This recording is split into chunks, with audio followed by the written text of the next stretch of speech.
Welcome to Grawlix Nights, the Grawlix podcast live show. I'm Randy. I'm Melanie. And I'm Jesse. Hi, everybody. How's it going?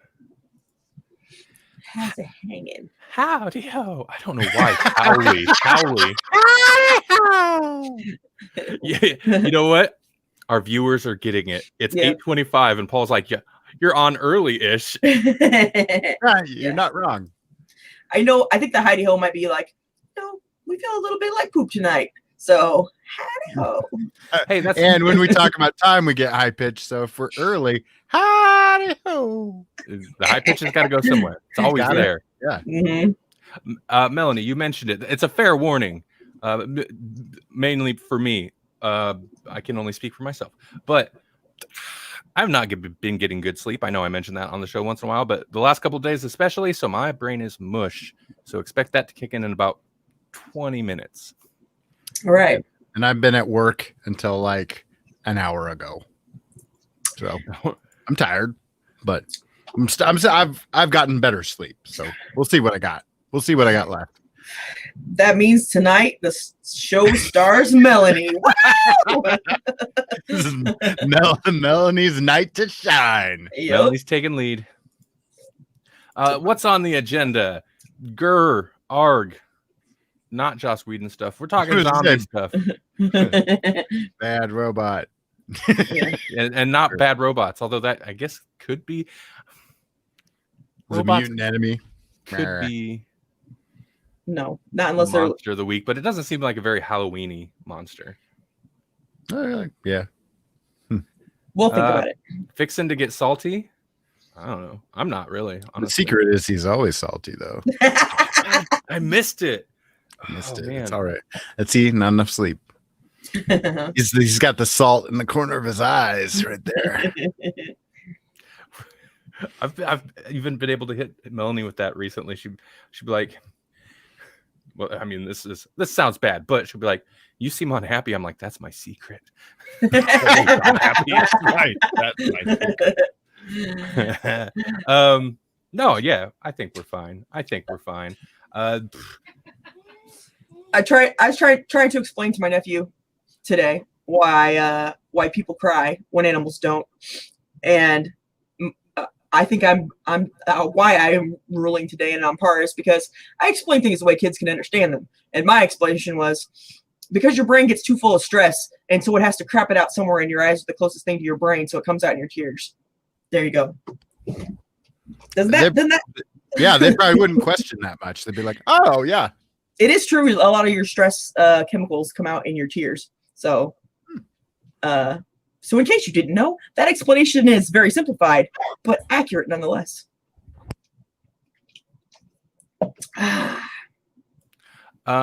So, yes, we're going to talk about zombies. I do have some movie news.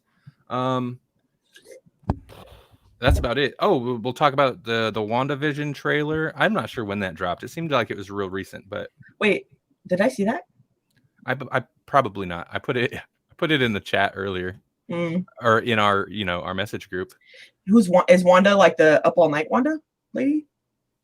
Wanda Sykes. Yeah. It is. No. Oh well, I didn't know. It's a Marvel thing. Okay. It's a Marvel thing. You were talking about Marvel stuff before. You were talking about all kinds of Grawlix appropriate stuff before we went live, even. Yeah. It's a Scarlet Witch, and it's got a very Tom King Vision vibe, which was one of our favorite books back when we read comics. I don't think you never finished it, right? It's so good. It's good. What I read, I loved what I read. It was such a surprise to me. Just because I didn't know, it's not what I expected. Right. Let's see. It's kind of a slow night, it seems. Let's do like we've been doing. Yeah. Before that though, I do want to throw the question out. Maybe it's a little early to do that, but maybe we can get some debate in the chat too. Melanie. Yes. Pose to us the thing that you and Gabe, you and your nephew were arguing about the other day about Living Dead versus Undead.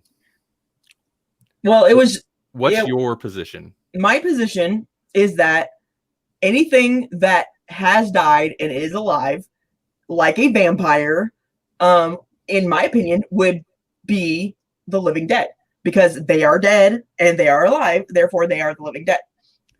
The counter and argument, also undead also, but yeah. the counter argument is that the zombies are the living dead, but vampires are not the living dead because they're not dead. They're undead specifically. And that's a vampire thing. And and that's different. That means they're not living dead. They're just undead. I also included mummies and like zombies, mummies, vampires. There was one other one. All of those, in my opinion, are basically the same category.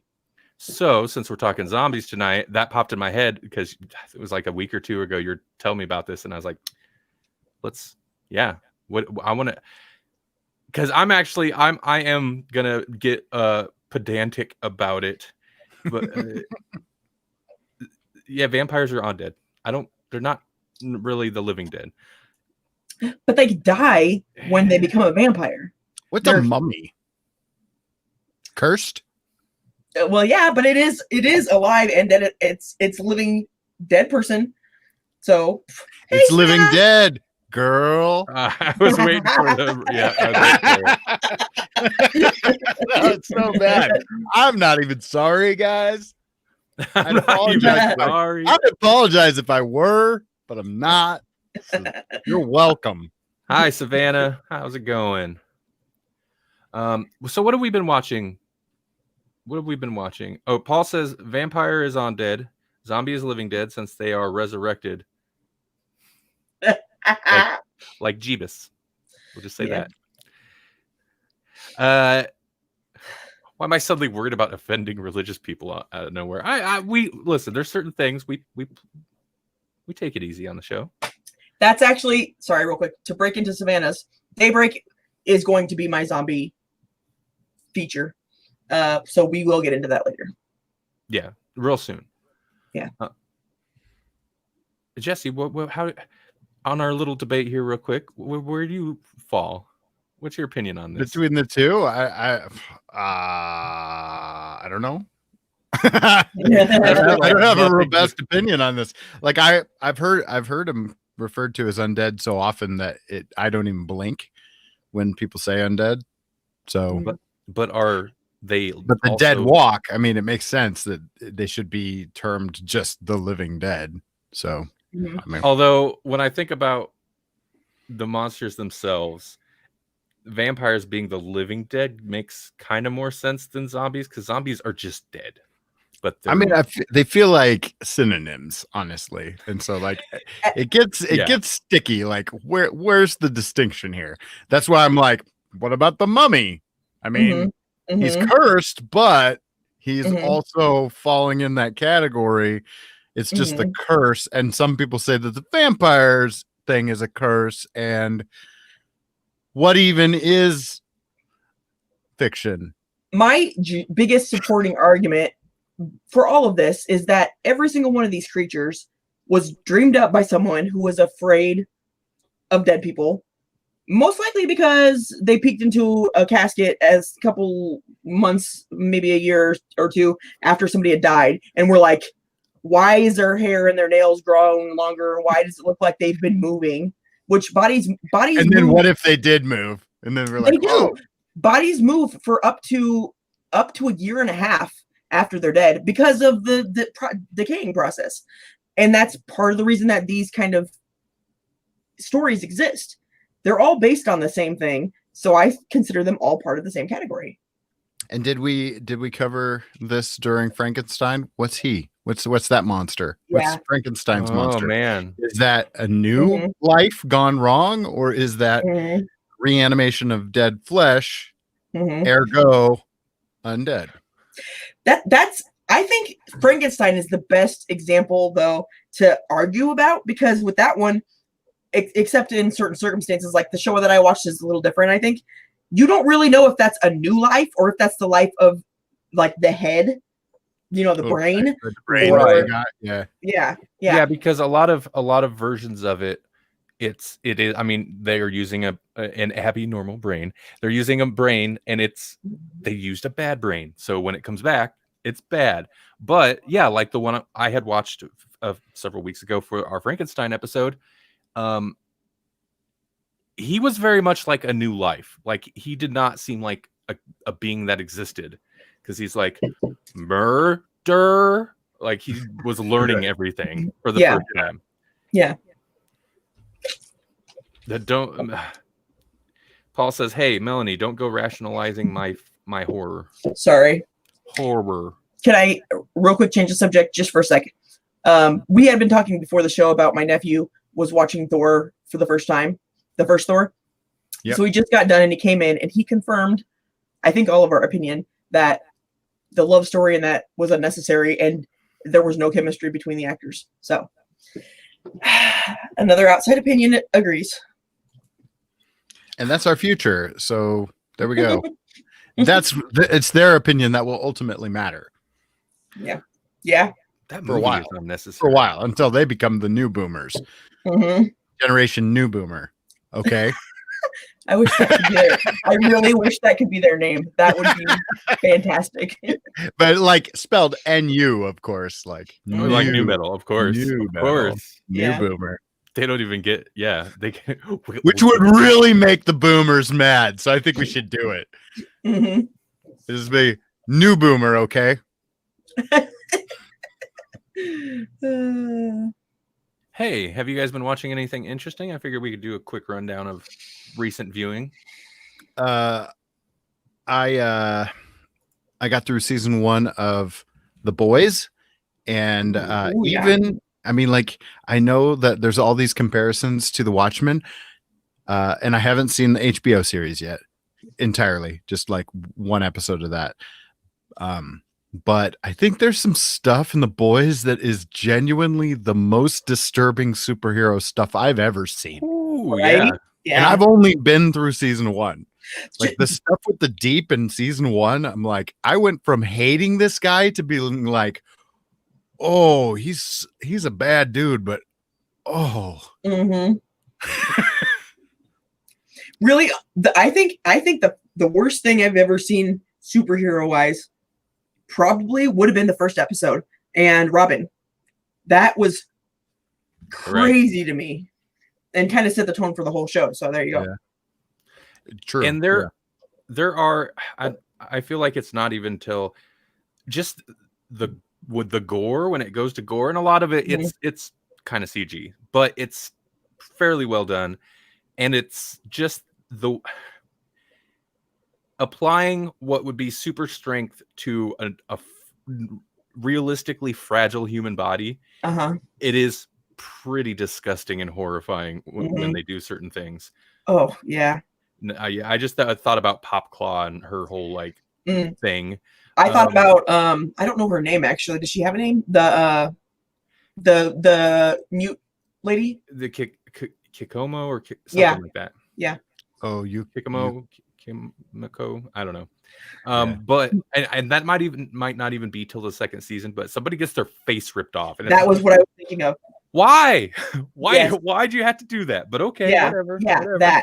that's not a spoiler because it's not a known character. It's a nothing character. Well, and the show's violent, so like nothing surprises me in the violence department. Right, now. right. Hey. The thing I'm thinking of in particular was violence of another sort, and I was like, yeah, that is maybe one of the most awful things I've ever seen. Mm-hmm. I think I know what you're talking about. It's very uncomfortable. I will say, not to body shame, but I will body shame. He needs to cover those gills up. Those are gross. Those are gross. He's right. Nobody wants to see that except for that. Yeah. Guilty.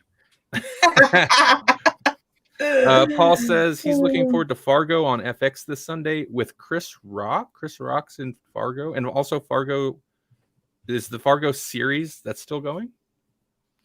I've never watched it. I've heard it's good. I've heard it's really good. Well, I've if never it's watched it. anything like the movie, I don't think it is though. No, I could be wrong. I think anything that takes the time to make its actors do the northern accent is pretty good. Well, but you're talking about the movie. Do they do that in the show? If they don't have to, right? If they don't, then it's crap. It's like trademarked. Yeah. I'll hop in real quick. I've been watching some stuff on Shudder when possible, because I was like, well, I don't know if I'm going to keep it beyond the 7 days, but it's beyond the 7 days and I didn't cancel it. So I guess I'm keeping it at least for another month. Right. It's pretty cheap. Right. It was cheap enough to where I was like, it's just $50 for a year. Maybe I'll just buy the year, and then if I regret it, I'll regret it later, but I'll have it still for a year. So I've been trying to watch some stuff on there. I've been slowly, once in a while, making my way through In Search of Darkness, which I don't know if I mentioned it last week or not. Paul says, I believe this is an all-new, unaffiliated Fargo. They're just going to keep making new Fargo things? New Fargos? How far can they go? Oh, God, it's so obvious. But I didn't think of it.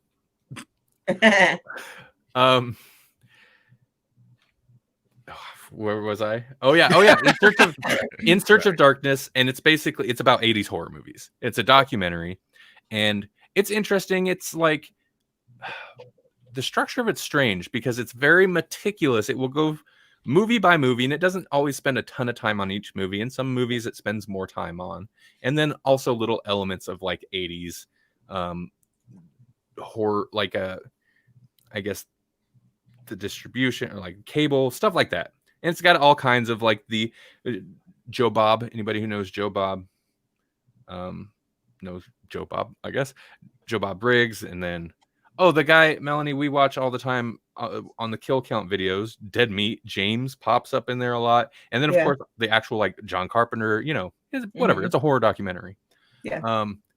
I do know Joe Bob now. Yeah. I tried playing a new Joe Bob's whatever drive-through theater is on, and I was like, I used to watch Joe Bob all the time when I was younger, because he's basically a horror movie host, like an Elvira, except the man version, like a cowboy, like a Marlboro exactly man. Yeah, right. And also, like, back in the day I used to enjoy it because it was goofy. He'd like count, there's this many dead bodies, this many pairs of boobs, this many, decapitations, it would give you like a rundown of the movie, but also would get into like behind the scenes and interesting movie stuff. I tried to watch, and he has a new series on Shudder. I had tried to watch it, and it was just him ranting about how PC the Miss America pageant was. Yeah. For 20 minutes, man. For 20 minutes. It played for at least 5-6, and I was like, how long? Like, is he still on about this? I jumped forward like 10 minutes, still talking about it. I jumped forward further, still talking about it. I'm like, when does the show start? Don't make me feel like, okay, Boomer Joe Bob, tell me about some horror movies. Anyway, it was very odd. Back to that aside, back to the thing, In Search of Darkness. It's interesting. I'm slowly working my way through it because it is over 4.5 hours long. It's not a series. It's a documentary movie, 4.5 hours long. Mm-hmm. Just cut that thing into episodes. No, right. Doing? Yeah. It was like the history of or hip hop evolution, or like the toys that made us or whatever. But like do that. Yeah. Right. Yeah. It's 4.5 hours. It's very detailed. Yeah. Well, even the high score thing that they did. Well, it's probably the same people, but yeah. Right. Documentary series, limited series tend to do well. Was that the Donkey Kong movie? That one was good too. Was it King called? of Kong? King of Kong, man. Okay, I enjoyed that. Billy Mitchell. I'm sure I've told this story on the show, but Billy Mitchell, man, he's a giant. He's like tall as heck. And he looks just like he did in that video, or at least he did. I don't know if he cut the hair yet, but he just does not strike you as like a guy that you actually want to meet. But there he is, signing autographs, and people like wait, sort of like people waiting in line to see him. Mm-hmm. I was like, I can see you just fine from here. Yeah, I'm fine. You don't look like an agreeable gent. I think I'll go that way. Yeah. Not sure why you're wearing a sports coat. Even the red Power Rangers just rocking the cash. And then real quick, I'm sure there's been other things we've been watching, but the only other thing that pops in my head off the top of my head is the newer Creep Show series on Shudder, which I remember we had covered ages ago when it was announced that they were doing a new Creep Show. Like when we talked about Tekken. Yeah. Right. I've only watched one episode, but I've watched it twice because I made Melanie watch it. I was like, Melanie, you might enjoy it, at least the second story. I like it. It seems appropriate, but I'm only one episode in. But also, it's an anthology, so I'm sure it's going to be very hit or miss. Exactly. No, not hit or miss. Anthology. I love anthologies, and mostly, I probably for that reason. They're short. You can get through them quick, and even if one sucks, the next one is probably going to be okay. And then one after that might be fantastic. So anthologies, in my opinion, are kind of the best way to watch horror because you get the horror, but it's in bite-sized chunks. So you don't have to, spend 2 or 3 hours on a crap movie. It's right. So anthologies are my favorite. And I do appreciate that. Okay, so it's Creep Show like the movies, except it's a series. But it's not even one story per episode. It's 2 stories per episode. So it's still, even within one episode, has that anthology feel, which is pretty cool. Mm-hmm. And it seems similar to the Creep Show movies to me in several ways, and including the fact that they used Stephen King stories, which kind of crapped themselves at the end. So, the first one was based on Gray Matter, I guess, was the name of the short story, a Stephen King story. It was good until the end. It goes bonkers for a scene. No killer lambs, though. Not yet. Not yet. Is Melanie, have you watched anything recently you want to mention real quick? I'm trying to think. But besides with you, I think the only thing that I did besides Daybreak, which I watched for the zombie thing, was I finished off that anime that I was talking about last time, The Promised Neverland, and I don't know if they're going to have another season. I kind of hope they do, but it was good. And like I had said last time, I'll just reiterate again. It's the usual kind of like, positive, these kids are gonna, overcome whatever obstacle and make it kind of anime thing. But the premise is super creepy and disturbing, and I love that. So it was good, and I'm looking forward to another season if they have one. Cool. Yeah. Is that on Netflix? I don't know. I watched it on Funimation. Oh, okay. Yeah. That's right. Are you still paying for that? Yes, because Funimation is worth it. It's super cheap. It's super cheap, really. I no, I'm just surprised because that was you've had that for years, and it's an app I forget even exists. I don't watch that much anime. Yeah. Okay. Well, let's talk about some zombies. Zombies, Monster of the Week. At my mom's request. And if your mom in requests your something, head, you gotta do it. In your head. Yeah. I actually, sorry, real quick for Randy, I almost feel bad that I didn't watch the other movie your mom suggested, because your mom is great, and I almost should have, just because Nancy has great taste. Yeah, that's okay. If we have not talked about Shockwaves on this show yet, I don't know how we haven't. It will happen on this show or GCU eventually. So obviously Shockwaves is the movie that we were talking about that we will not be talking about this episode. Yeah. But I did watch the other one that she suggested. I couldn't remember it very well, and it's a movie that I feel like a lot of people haven't seen or heard of. Mm-hmm. I don't want to start though. Who's starting?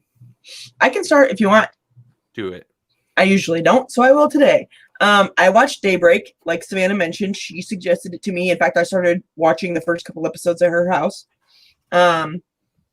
It is more of a comedy horror, and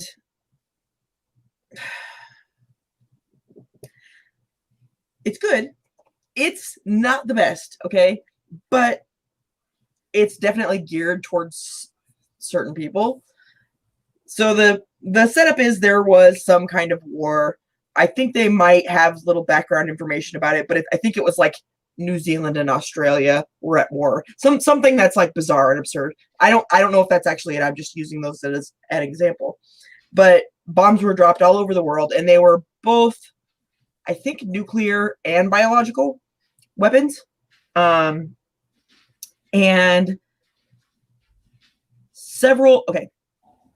So anyway, it's set in Glendale, California, and the adults all turned into zombies or zombie-like creatures. They still retain enough brain matter, I guess, or power to repeat the last thing that they said, which is kind of wonderful. It's very humorous. People are like, keto schmedo, I'm having a cheat day, over and over as he's chasing down some kid to eat him. That's kind of all right. I could see that working once in a while. Yeah. Right. So it's very humorous, but it's still probably geared not necessarily to us, but maybe. But the teenagers survive, and I will add, it doesn't really address it, but there's not any younger children in there. And I think obviously that's probably just because it's a lot harder to work with younger kids when you're filming a movie. So I'd say all of them are somewhere between the ages of like 12 or 13 and probably actually older than a teenager, but the idea is it's a cutoff of like high school kids. Are the ones that are still normal. And then they have to survive, in this post-apocalyptic zombie-infested world. And they form groups that kind of based on high school cliques. So there's like the jocks and what do they call them? The cheermazons, which are cheerleaders / Amazons. Oh, yeah. And, just all these different groups. Are the greasers like Mad Max types? Because that'd be rad. The greasers, I don't know. Like the motorheads, the guys who work on cars. That is, in fact, I think specifically what it was, the motorheads, and yeah, the Kardashians, and just different groups like that. And I kind of like that too, even though it's been years since high school, but it is so representative of how that time is, and it's also kind of not necessarily a coming of age because, well, maybe a coming of age story, but it's the whole, you got to find yourself and where you fit in, and your high school never ends, even when the world does. Yeah. But there are a couple adults in there that survived and they're not zombies, but they do end up explaining why they are there, why they exist. And they're still not normal, but it's fun. It's not the best, like I said, but it's really fun. And I like the way that they use kind of modern times as inspiration and kind of explanation. And it's very woman powered, which is probably part of the reason I like it. Like not even just with the Chermazons, who are obviously all about, woman power, but even with the regular, like they talk about homecoming. Even before the apocalypse, they were gonna have homecoming, and they're like, our non-gender homecoming royalty, and right. And stuff like that. Which it's California, so that might have an effect on it also. But I enjoyed it because it played all that into their survival and kind of also the way that their groups interact, that kind of PC stuff. So it's fun and I enjoy it. And even though it was strange, kind of those are the Chermazons right there, in the picture. It's definitely worth the watch. It's very funny and intelligent in some places. Who are these Mad Max type people? This particular group right here is the Jocks. Is it okay? Yeah, okay. that's I mean, the that Jocks. makes sense with the padding and stuff. Oh Yeah. yeah, football. Like, pads. and football if you pads and look at his little necklace, those are all the little tops of they are. Trophies. Like, Oh my god. yeah. that's pretty good. Okay. Yeah. Fun. Yeah. Well, you told me that I have to watch it, and you sold it because you said an episode gets super meta. And Oh no. The whole series is super meta. They're constantly talking to the camera. They're jumping into each other's flashbacks. It's super meta. The reason that I talked you into it is because in one of them, the person chooses the narrator for their section of the show to be RZA. And even in that, RZA's like, hey, you picked me to be your narrator because I'm the, whatever, the poo. So you let me narrate like I need to, Wu-Tang forever. Right. So even the meta narration gets super meta. So I think it's fun, and I think it's worth a watch just for the amusement of it, I would want Redman to narrate my episode. Yeah. Not for right. any particular reason. Wu-Tang forever. Yeah. Even if he's not. Right. You're gonna get us all the reviews. I'm gonna get us all the more iTunes one-star Apple reviews. Hey, if you got a chance, go give us a review on a Apple Podcast. Counteract that one negative review because somebody had beef with our inaccurate knowledge of Wu-Tang, I guess. Really? That's funny. We've talked about it. We've talked about it on the show. Okay. It's on Netflix, so everybody has Netflix. Come on, you can watch it. And there's only one season so far. I watched the whole first season, but I'm trying not to spoil, so I not give it too much away. But they have, like I said, interesting explanations that bring in kind of current trends and stuff like that. So Right. So I enjoy it. Daywatch, which makes me think of Daywatch and Nightwatch. Have you ever seen those movies? It's not Daywatch, it's Daybreak. My brain went Daybreak. to like, was it Always Sunny in Philadelphia? Was it Mhm. Dayman? No, it's Daybreak, and Daybreak. Okay. if you want to know the reasoning behind it, which I doesn't don't. come till the end. I'm telling you anyway, till the end of the season, it's because their goal is to make it to the next day, the break of the next day. So it's Like Daybreak. Minecraft. I get it.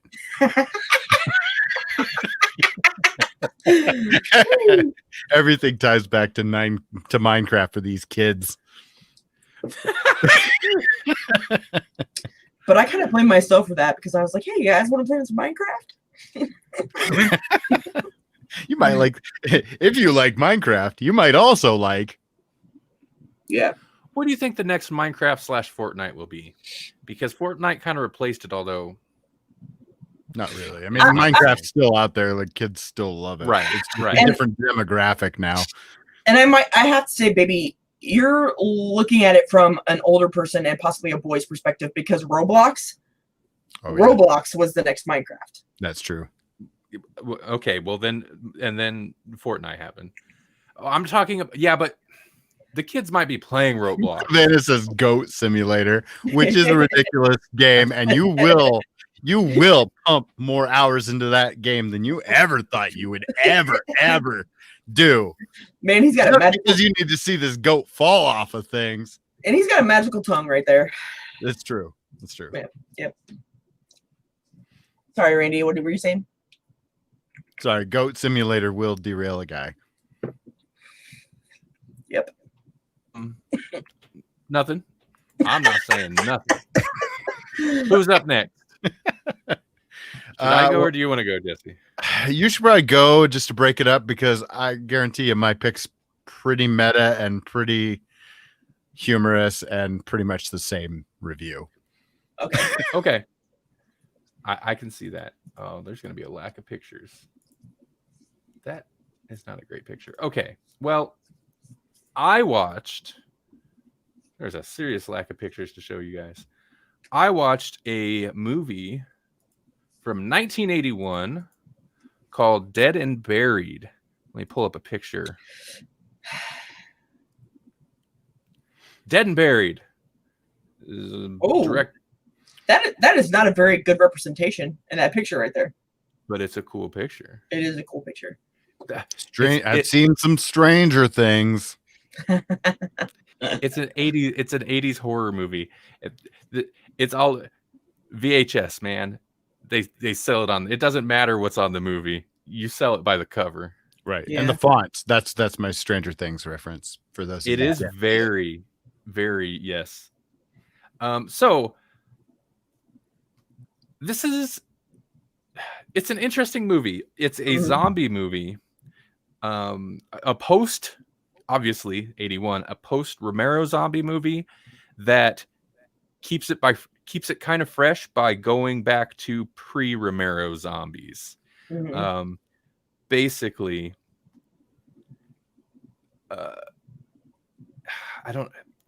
what's the overview here is there's a cop in a small town. He used to live there as a kid. He's coming back to the small town. And then also, and it's not a surprise who's doing it because we see who's doing it. Random people of the town, like big chunks of the town, will gather together and kill pretty much any random people that drive through or passerbys or photographers.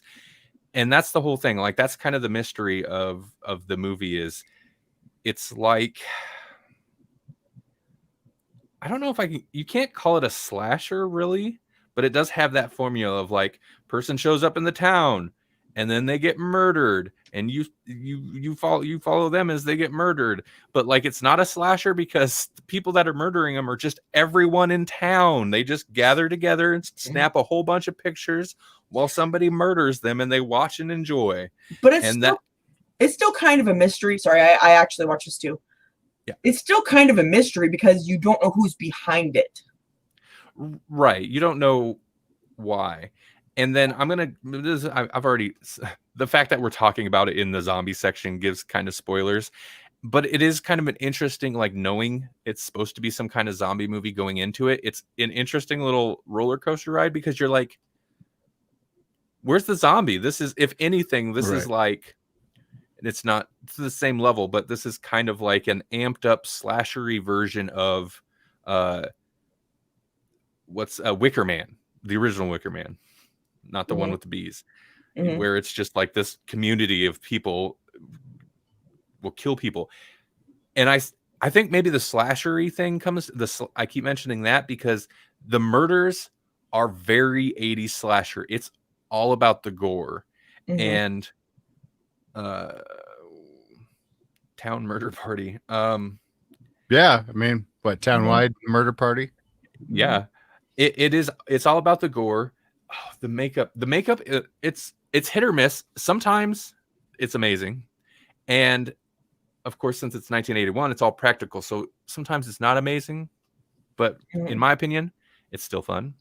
Right. However, there were a couple times that we had to rewind it. And I was like, can you see that faint, distinct color change between this part of the face and that part of the face? That's where the practical application is. No, kind of stuff like that. Legit, there was a sequence where we were like, how did they do that? There's no way. Like, now it was an effect where it's like, well, now it would be CG for sure. But I was like, where's this changeover? I'm still not convinced. We ran it back and rewatched a section and we're both still on different pages. She's like, well, this is how you do it. And I'm like, how they did it. I'm like, I don't know. I still think that had to be fake somehow. And 1981 horror movie, and we're like, I don't know how they did that. It's pretty impressive. I'm not gonna watch it. Give me the spoilers. Savannah, you're not the only one on Earth. And you're also not this the only Daybreak. And you're also I appreciate that you're watching, but you're also not the only one watching. So I don't want to spoil it for everybody. We're gonna kind of get some spoilers though. the big twist, the partway in twist is suddenly you see one of the people that you have previously seen murdered and burned alive. You see him okay, and he's not only okay, but participating in murders. He's now the gas station attendant. That's just who he is now, even though he was a photographer from out of town before. So he's not even supposed to be here today. Right. So the dead people start turning up as like, oh, that's Freddy. You know, Freddy. Like, okay. Freddy got fingered. So this podcast revolves around my viewership. That's right. We didn't exist until we started streaming on Facebook and you started watching. Yeah. But further spoilers is it does have to do with more of a voodoo take on zombies, but not voodoo in like name only, because it's not like traditional voodoo. It's just more that kind of the resurrected dead type thing. It's interesting because we could have almost split this into two, because there's like the voodoo zombies and then there's like the Romeo zombies. Right. It has a feel of voodoo zombies, except that in real life, which we all know by now, voodoo zombies are just actual people that are still alive, rather than dead people that people thought they were. They're just thought they were dead because of poison and stuff. Would you say they're undead? Yes, I would say that they are undead. Wait, which ones? Or are they brain dead? Fake voodoo zombies. Are we talking about the zombies from this movie or the zombies from voodoo? I don't know. Because those people are actually alive. They just thought they were dead. I mean, and that's another thing. You could go real life zombies. Like, what was that movie? There's a Wes Craven movie that's actually pretty decent. That sounds terrible. Listen, iconic. I get it. Not a lot. I mean, we bust on Stephen King all the time, so same thing. Right. But there's one with Bill Pullman, and it's got to do with zombies where he gets it's like the real life type. He gets drugged when he's down somewhere in South America, and it's the thing where it's like it makes you appear dead, but you're not, and then you come to, but you're just pretty much just blanked. And then it goes supernatural at the end. I'm like, why? What you had was so much more horrifying until you decided to throw a weird effects. I mean, it's 80s, like weird lightning effects, so it's fun, but a weird effects supernatural thing at the end. Why did you ruin the whole premise? We're not talking about that movie right now. Okay, so back on track. Dead and Buried. I like it. It's a little slow. It's a little slow, but not in that, in my opinion, good slow burn. It's only an hour and a half. Oh God, really? Okay, so it's a little slow, but it's not. I feel like if it was better about the way it built tension, it'd be great. But it's not. The characters are kind of thin. But I feel like the real highlights and what totally makes it worth watching is if you're into the makeup effects and that type of stuff, watch for that, and the gore. It's fun. The bizarre premise, because it really does mix a whole lot of like I said, there's like some Wicker Man in there. You got kind of voodoo zombies. You've got this weird mystery where it almost feels like doppelgangers, because in a way, pod people. Pod people, because it's just the idea of like you've seen somebody get murdered and disfigured and murdered, and then they show up looking fine, but they're somebody else. Like, that's pretty strange. And then, in my opinion, the end sequence, like, it kind of all comes together in the end sequence. I really liked it. It's not like mind blowing, but it was pretty fun, and it doesn't like kind of come together the way I expected it. Mind you, it's definitely an original concept. Right. That's the thing. Yeah, that's why it feels fresh, because like, and that's the risk of doing a zombie thing. There's so many zombies, and at this point, man, there's so many zombie stories and stuff, but a lot of them are kind of samey. And this one from 1981 is very not samey. It does a lot of interesting things. Mm-hmm. It's overdubbed. It's one of those productions where I'm pretty sure it was American production, but I'm guessing they filmed without sound, which is very like Italian thing to do. But they filmed without sound and overdubbed later. It's not a great overdub. It's a little rough, which makes it kind of fun, but also like in parts annoying. Like there's characters where it's like, just stop talking. Yeah.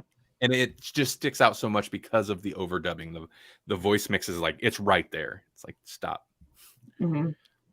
But yeah, it's fun. It's worth a watch. I enjoyed it. I had seen it years ago, and I'm glad I did opt to watch this instead of just going for Shockwaves, which I've seen a bunch, because I couldn't remember a whole lot of this, even though I had seen it before. Yeah. I had never had, but I enjoyed it still. All right. Jesse? Okay, so I chose to go with Zombieland Double Tap because I had not seen the sequel to Zombieland. I had heard it was good, but I hadn't heard anything that was like, you have to see this right now, like I'd heard kind of middling reviews. I just heard, it's good. Yeah. See it. That's kind of the review that I got. And so I've been meaning to see it, just hadn't, and this seemed like a perfect opportunity. So that's why I went with this one. Basically it's just a follow-up, if you think about the first movie was essentially this movie about forming this group, kind of finding a family of these bizarre misfits that just are survivors in this post-apocalyptic world. And kind of the fun thing about it is exploring this through his neuroses, through Columbus's rules or whatever. Yeah. And so I'm like, that's still there, but it's not quite as funny the second time around. No. The one thing that this kind of did in terms of like, breaking new ground was that now in this version, the zombies have evolved. And so there's like different types of zombies, and they introduce those at the beginning of the movie as opposed to the rules. And like they're okay. But I don't know, you only get like 3 or 4 different types of zombies in this movie that they detail. And so it's like, if you're going to go that route, I feel like you need to like be introducing new ones throughout the movie, like you did in the first movie. If you're gonna tread down the same path, then at least like commit to it, I mean, I haven't seen this movie. I actually do want to see it because I enjoyed the first one. Right. And I especially like the female actresses in this series, or well, like a series. Yeah. I like them both. I think they're great. So I was looking forward to seeing it whenever. Right. But yeah, I want to say, I'm not a huge fan of movies where the zombies. Well, no, I will take that back. I don't mind if they change along the way in certain ways, but I'm not a big fan of like, these are the like Resident Evil, where like these ones are these kind, and these ones are like extra mutated, and these ones, lick you and eat your flesh. I don't know. I'm not a big fan of that personally. So that kind of makes me a little less interested, but you got to do something new, I suppose, if you want to change it up. But when that's the thing is like, this movie essentially just continues that vibe, like, so if the first movie was about finding your family, this is about like, okay, we have a family. Now what? Like families aren't perfect. You're going to fight. And that's essentially how they continue the story, is that like, oh, we're just one good, big, happy family. And it's like, oh no, families fight. And we were dysfunctional to begin with. So how did you think that this was going to actually work? And so they break up and they go on a whole road trip thing because that's the formula for a Zombieland movie. And Yeah. It's more antics. I mean, like that's the thing is like why watch this movie? Because you liked the first movie, essentially. You liked the characters. It's like an Iron Man movie. It doesn't have to be a perfect movie as long as Robert Downey Jr. is Iron Man. You're gonna find something entertaining in it, right? Like the only one you needed was the first one. That's kind of the same deal here. You only needed Zombieland. You don't really need Zombieland double tap, but that doesn't mean you shouldn't watch it. It's still fun. I mean, you still get Tallahassee, and that's kind of the point. See Tallahassee take the urine out of Jesse Eisenberg. I know what that's such a weird way. I know. I understand you're avoiding the swear.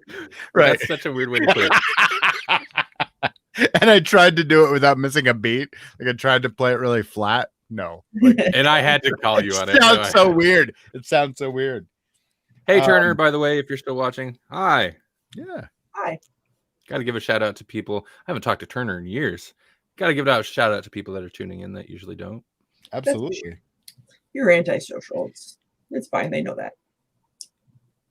So I don't know what else to say about this movie without like spoiling it, because I've kind of given you the rough idea of it. The jokes are good-ish, like they're fun, they're funny, they're kind of the same.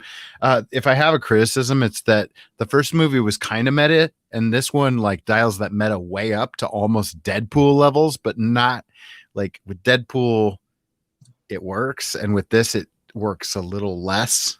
Right. I mean, like. But does one of the characters pick RZA as their narrator? Because if not, no, not to that degree. But like in the beginning, he does, like right off the bat, in the beginning, he does acknowledge the fact that you're watching a Zombieland movie, and I was like, oh, you're going straight Deadpool right out the gate, huh?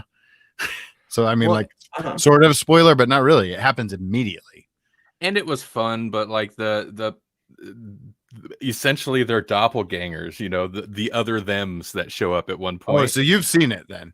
Yeah, it was like, that's funny. I enjoyed it, and that was in the trailers, but it is super. It's super over the top in that way. It's like good, but like it's played to be kind of annoying, especially to like Tallahassee.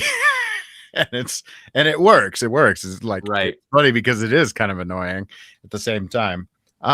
Like the new characters are essentially there to create conflict. So there are some new characters. It's kind of fun, but they're really kind of, they're throwaway. I think I'm sorry to jump in on your. No, go ahead. My big gripe, I think, is the airhead chick, the bimbo, I Madison, guess. Yeah. She falls kind of flat because at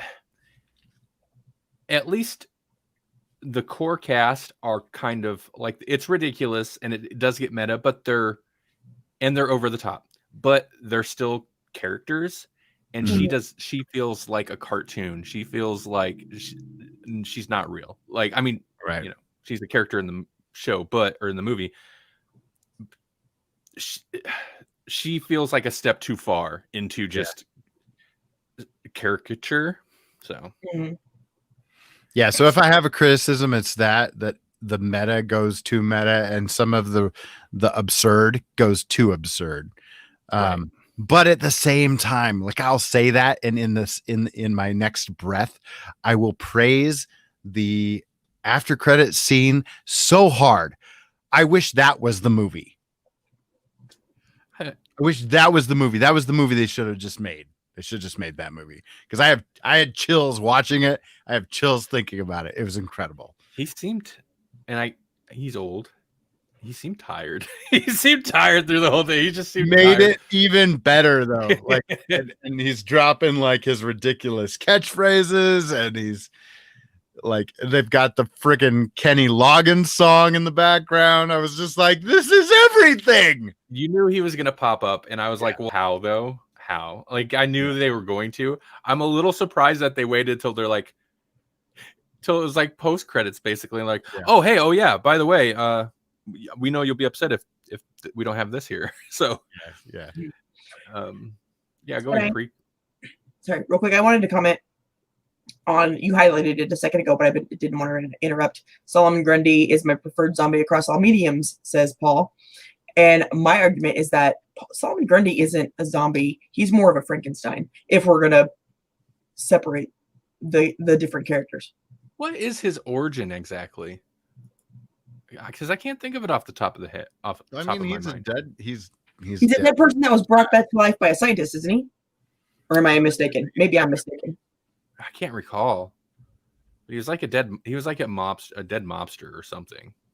Mm-hmm. Or I don't know. Was he a mobster? They tie him in with the Gotham mob a lot, which is weird.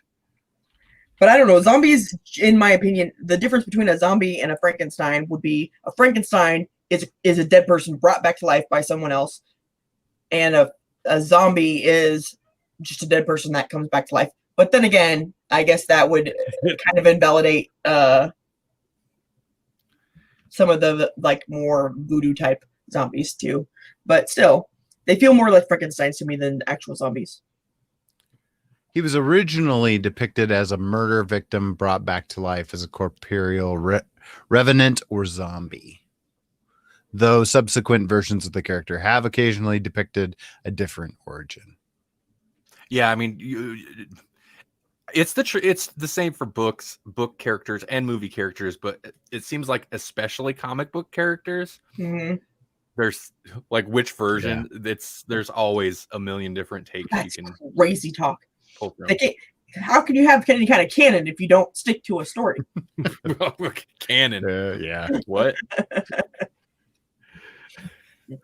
How do nerds argue about canon all the time? I don't know. There's not, in comics anyway, there's not enough consistent canon to really have a footing. I think most of the time when canon gets brought up, it's like they're mad because it doesn't follow it. Like that's inevitably why it's even coming up. It's yeah, like, right. But it doesn't fit. I mean, and then on the other hand, I'm there are elements of that I'll fall into. Especially, it seems like some properties more than others. Doctor Who. I mean, that's not strictly a comic property, right? But like, talk about canon that people get super upset about, that yet at the same time it's complete nonsense because the show creators never even kept their canon straight. Right. Real quick before we move into the movie news, I don't want to do a 2-hour show tonight. Not that I don't enjoy being on here, but I feel like we probably shouldn't. Favorite or one of your favorite zombie things, zombie shows, zombie movies, or whatever, comics, whatever. Because it's hard. Because there's so much, you know. I need to read more Walking Dead someday. Yeah, I was to say The Walking Dead's a good one. I mean, I know the show itself has had its peaks and valleys, but overall, I mean, if you would have told me when I was a kid that there's going to be a zombie show that's going to come out on the regular and you're going to get years of it, I would have been like, nah. Zombies, man. You mean The Living Dead? Or The Walking Dead? Yeah. Zombies, like, you bring up a good point, Jesse, and I think about that sometimes because pre-2000s, even later, pre-2000, man, whenever it was, like 2000, was it? They reference it in Zombieland that it's 2009 when the first Zombieland came out. All right, so we'll say pre-2007, before the zombies really blew up everywhere in mainstream media. Not that they weren't a thing. They're a horror movie monster icon, but yeah, man, it was still pre. What's your zombies apocalypse plan? What's your zombie survival plan? Right. Pre that, zombies seem so much cooler. And there was a point in time which I was like, there can't be a zombie movie I wouldn't enjoy. Even if it's terrible, it's zombies. And you throw terrible in there, it's going to be fun. I was wrong. I was wrong. And now there have been so many. Oh, Turner says, Randy, you showed me Night of the Living Dead way back. It sounds like something I would do. Yeah. No, I love zombie stuff. Hard to top that one, honestly. Mhm. Night of the Living Dead, the original, and the 1990 remake. Oh God, I should have almost done that just so I could like promote that at people. The Mhm. 1990 Night of the Living Dead remake does not get enough love. It was directed by Tom Savini, who's the famous makeup Sex Machine? artist. Sex Machine. You've seen him in, yeah, exactly. He was in From Dusk Till Dawn. Mhm. He was one of the bikers in the original Dawn of the Dead. He pops up in mostly horror stuff a lot because he's an icon in the industry. Mhm. He directed it. It's one of the few movies he directed. Actually pretty good. Faithful to a point, but then makes key changes. For example, in the original Night of the Living Dead, Barbara is pretty much catatonic the whole movie. Mhm. Huh. The remake, she's awesome. Mhm. Oh, really? It's not even subtle. By the end of the like she'll find clothes as she goes through. By the end, she's in combat boots and like green, like kind of not fatigues, but like green combat pants and what do they call it? Wife beater is the only thing that comes to mind. What do they call it? Oh, You know, yeah. like An A-line tank top. yeah, a tank top. What's the actual name of it? Not the fairly insulting term people used to call them. But and of Yeah. course the makeup is then of top notch. But it Mhm. doesn't get a lot of appreciation, and I think it's totally solid. I don't remember how I got to this point. Oh yeah, that's probably what I showed Turner. Mhm. I agree. 28 Days Later is a really good zombie movie, in my opinion. And not only because, what's his name? Cillian Murphy. Murphy has the most beautiful eyes on the planet, but also it's just really good. And I love, I mean, zombie movies are good in general, but zombie movies where it's not even zombies, where it's like, these are just people that are dangerous and you need to stay away from because they'll kill you. That scares me even more than like, because a dead person coming back to life, it's scary, but it's unrealistic. A live person being infected with like rabies, or not even rabies, but like you know, It pretty much was though. That's Yeah. kind of how they that's more realistic, and that's way more terrifying to me than a zombie where that could be a vampire or a mummy or whatever, because whatever, they're all the same. Yeah, right. And that's we were joking about getting like all, I guess, semantic about Living Dead and Undead, but that is one of those movies where people be like, I'll be like, oh yeah, it's a great zombie movie. Like, well, they're not. Well, actually, they're not zombies. I'm like, but it is a zombie movie. The genre of movie is straight up zombie movie, even if they're not technically zombies. Mm-hmm. Can I say though, for zombie movies, the most frustrating to me are the later Night of the Living Dead movies, because I'm like, this is like goop. It's like goop and bones. It can't do anything, you know? I don't care if it's got some weird magical comet powers. It can't move. It's bones. It's bones and goop. It can't come after you. It's physically impossible. But anyway. Some are like more decrepit, like the gross but amazing in Return of the Living Dead, the first Return of the Living Dead, which is, that's another one. I could have just turned this whole episode into, you need to go watch these zombie movies if you haven't. The first Return of the Living Dead is amazing. It's an unofficial sequel to Night of the Living Dead, but it's also very comedy. Is that the like getting it on in a cemetery one? Yes. Okay. That's where Brains came from.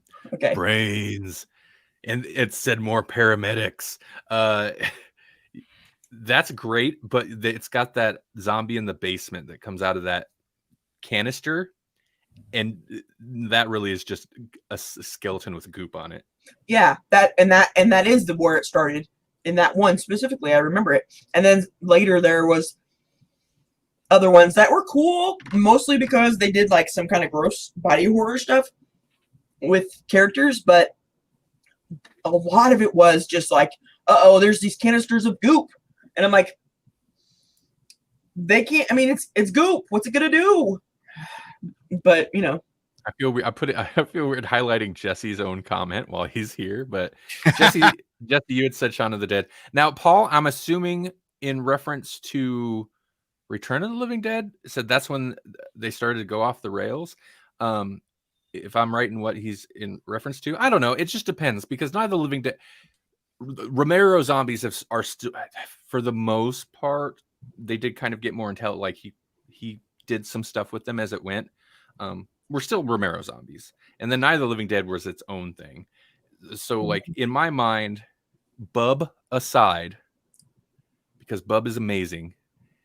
Zombies don't talk. Oh, that reminds me of Fido too. Now I'm coming up with all these like zombie movies that I haven't seen in a while. You mentioned. Here it is. It's kicking in. The lack of sleep. You had mentioned just now in the comments, Wreck. Yeah, Wreck is good. Mm-hmm. I didn't know if that was totally considered a zombie movie, but it is kind of has to be, doesn't it? They're like Wreck is it's a zombie. They're zombies, but it's a virus, but also demon possession. It's a demon possession and virus. It's weird. It's like the Catholic version of 28 Days Later. Right. But I also wanted to bring up, which is kind of in the same field to me. Earlier, Paul had brought up Pet Sematary, which I think is fantastic. At least the old one. I still haven't seen the new one. But man, the child from the original Pet Sematary, right? Yeah, definitely should count as a zombie, and was one of the most, because I have a kid thing too. We already know from last episode. But a kid zombie, that's like the most horrifying thing to me, probably because of my nature. If there was a kid zombie, I would go and scoop it up in my arms and let it murder me, because how could you not? You know? Oh man, Jesse, yeah, you're hitting with some great ones. Pontypool. I love Pontypool. Pontypool. Awesome. That one's legitimately like unnerving, man. That's one of the best horror movies I've ever seen. I'm going to say, if you haven't seen Pontypool, which you probably haven't because not a lot of people know about it, that is fantastic. You need to go watch it. And listener, if you're one of these people, I apologize, but I cannot comprehend when people are like, "Oh, it's boring." Really? Were you paying attention, or were you just like keeping an eye on it, looking for gore? Maybe. Right. Like if you are in the scene, like if you're paying attention to it, the whole thing's about sight and sound, you know? Yeah, I just can't really. Yeah, I don't understand not being able to be pulled in by it, because it's gripping, even though yes, it is essentially a single location film. But the tension, man, is right so high. Yeah. And maybe also the concept throws people off. It's weird. It's very weird, but it's yeah, that's awesome. Yeah, I guess maybe Pontypool feels like if Lovecraft took a hand at I like zombies, that. Kind of. But I love them both, so there you go. That does seem appropriate. Lovecraft's all about things that you can't describe, so you don't have to describe them. Okay. Well, hey, we should move on from zombies. Yeah, sorry. There's so much to say, but yeah. Yeah. Man, what you guys in the chat got into some real good zombie stuff. Cenobites. Do Cenobites count as zombies? I don't think so, because they're demons. Right. They're not like resurrected humans. They're some type of demon entity, even if they were a human at one point. The residents of hell in some regard, right? Right. Yeah, and I'm not even entirely sure that they exist, really, except as like they opened a weird like parallel universe plane, and that's the only place that they exist. So I don't count them at all. Yeah. I feel like they're Hell's Repo men or something. Right. Mm-hmm. Oh, do we want to pick next week's monster real quick? I have a list that we talked about. What? Didn't we have something that we were kind of going to do last week, but we were like, no, we need to break it up? Yeah. Was it Creepy Neighbors? Is that what we were going to do? Do we want to do Creepy Neighbors? I like the idea of it because it leaves it open for some interesting picks, but it's not your traditional horror monster. Right. But it's a combination of paranoia. It's basically paranoia / fear of the unknown /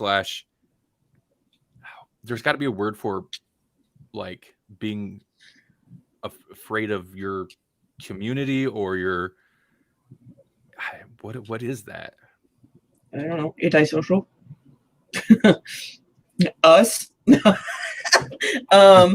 that? I'm not afraid And of you don't want to go outside. That whole thing. Agoraphobia. Yeah, Right. agoraphobia, but not quite to that level. But For all I can think of, we'll have to research. All I can think of at this moment is the Bergs, which is fun. yeah. But that's the only one that comes to mind. Well, and I had mentioned Fright Night because at least I know it goes vampire, but it starts off like he's like, yeah.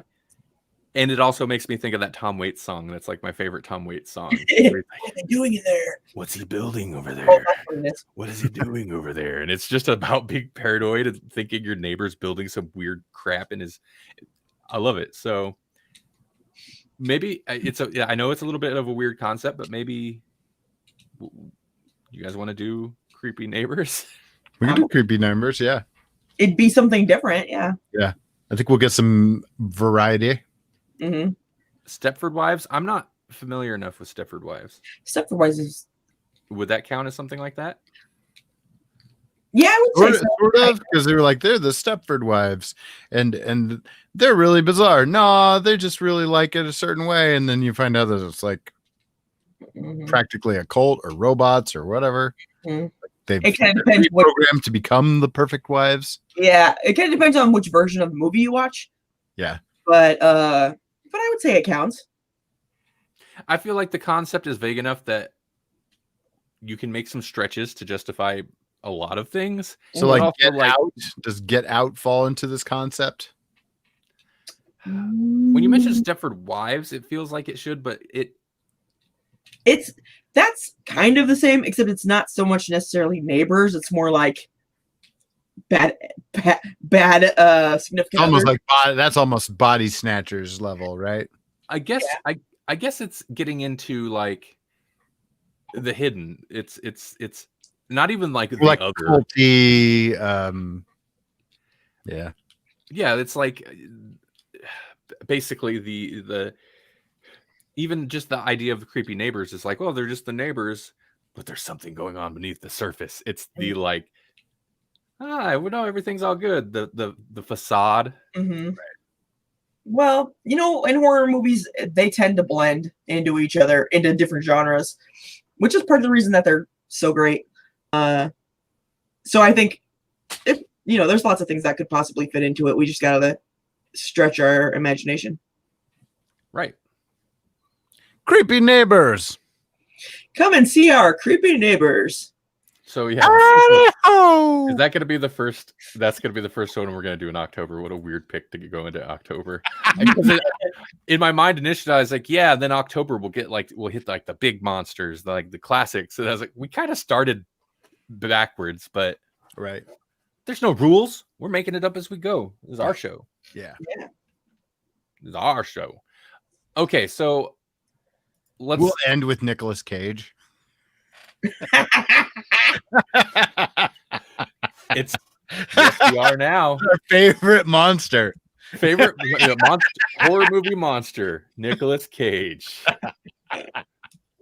It's happening now. Put it on the list. Yeah. I think I spelled that wrong. It's okay. I spelled it right. Okay, cool. we do a Nicolas Cage episode every 3 months or so. It is about every 3. He is a character. He's an interesting character. Yeah, no, that's for sure. That's for sure. I like him I used to rant about him all the time. I'm sure there's been many episodes in the past where I ranted about him. But if you put him in the right thing, I think he has the potential to be real bad if you put him in a good movie. But if you put him in the proper movie for Nicolas Cage, it works. It works. Mm-hmm. Gosh, he has such a weird way of going about it. You know what I mean? Right. That's his problem. But also why he's great. So there you go. So let's jump over to news real quick. And one thing that it just popped in my head. So I'm not going to cover it properly because I haven't really even had time to think about it. Microsoft bought Bethesda.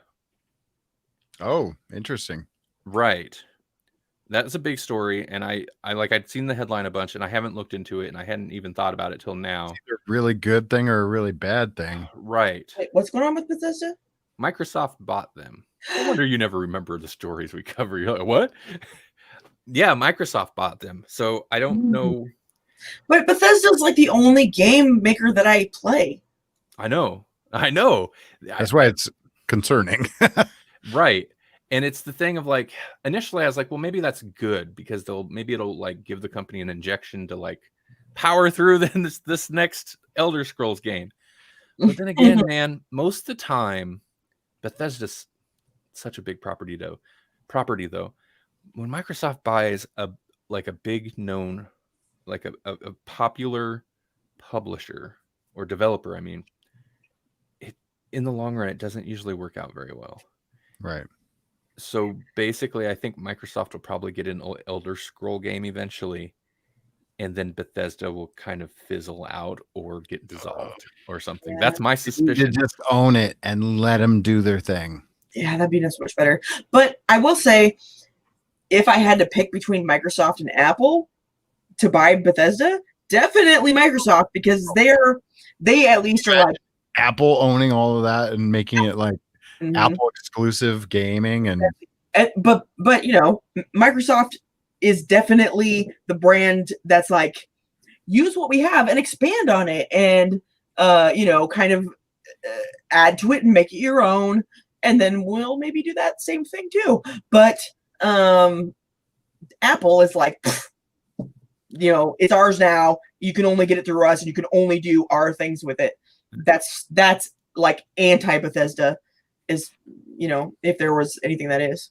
That'd be a really weird turn for Apple, but you know, it does make me think of. It's not beyond, you know, possibility, I'm sure, or it wasn't at some point, but it makes me think if it, you know, more likely it'd be somebody like EA, and I am kind of glad to see Microsoft swoop them, like grab them up rather than EA. Right. Yeah. But I don't know if that's still a good thing. The thing is, I stopped caring about like Final Fantasy games when Squaresoft became Square Enix. Like just something changed about the way that they were creating the games. I feel like Bethesda's a big enough name on its own. Like they have enough sway, like just the name alone. Because I mean, they've had several hits recently beyond just their, you know, the tent poles that they've been writing on for a long time.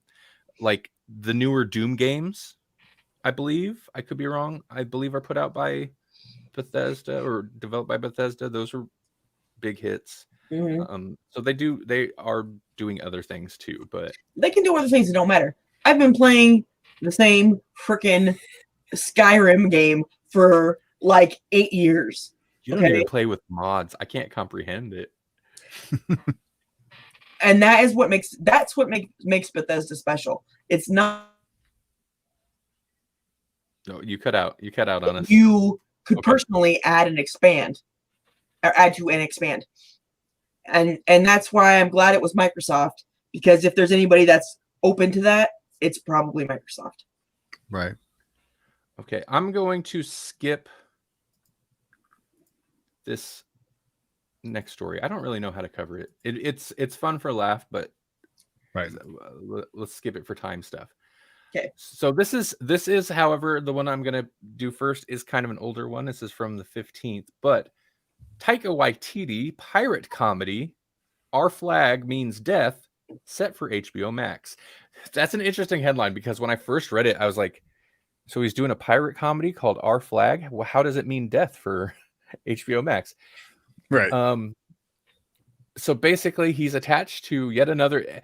I feel like this is most notable just because it's another thing he's attached to. This dude works. And unlike Guillermo del Toro, like most of the things that he's attached to, he actually does, which is almost more surprising. Right. Yeah. So yeah, it'd be a comedy series, a comedy pirate series, which sounds fun. for HBO Max. It's not happening till later, obviously. I can't remember what the exact date was. But also, like, so he's attached to it as a producer of some sort. But the article also, this is from Den of Geek, by the way. The article also pointed out that, like, yeah, he's got a lot going on, but the person he's working with on this is really the showrunner. So it's not necessarily going to be, he's not going to have the most to do with the show. Yeah. But if you attach his name, it'll be popular.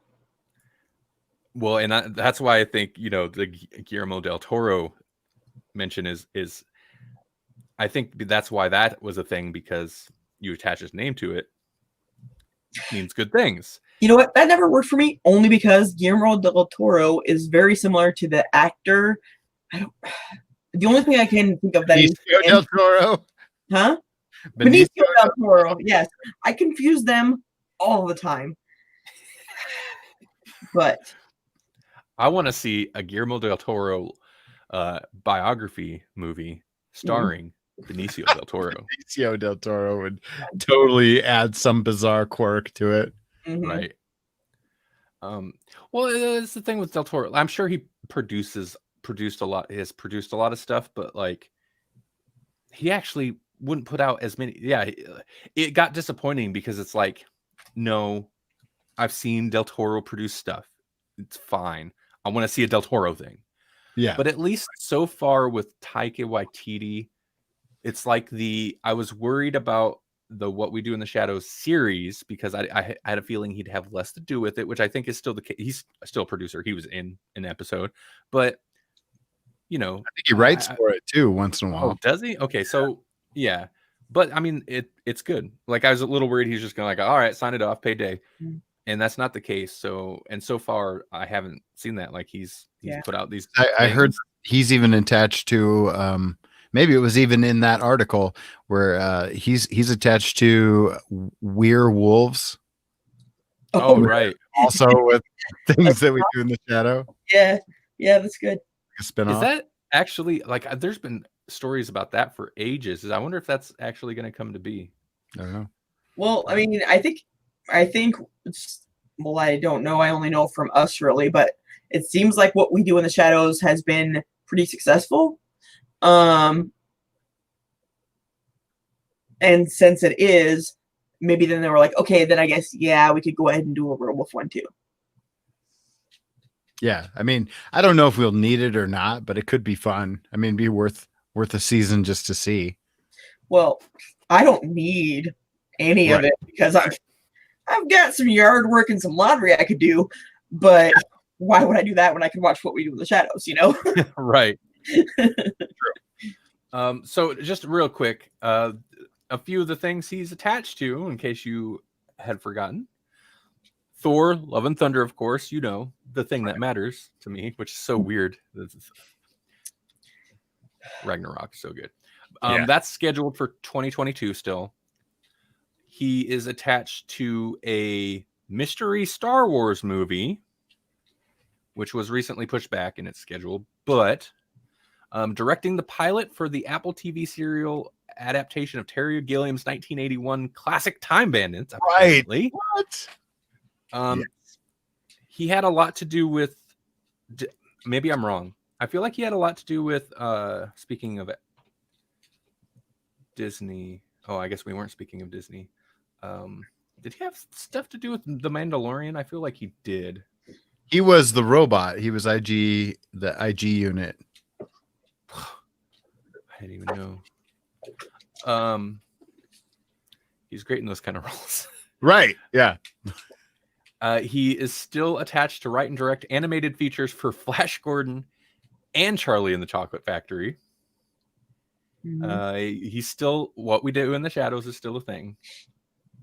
And Werewolves is apparently a movie.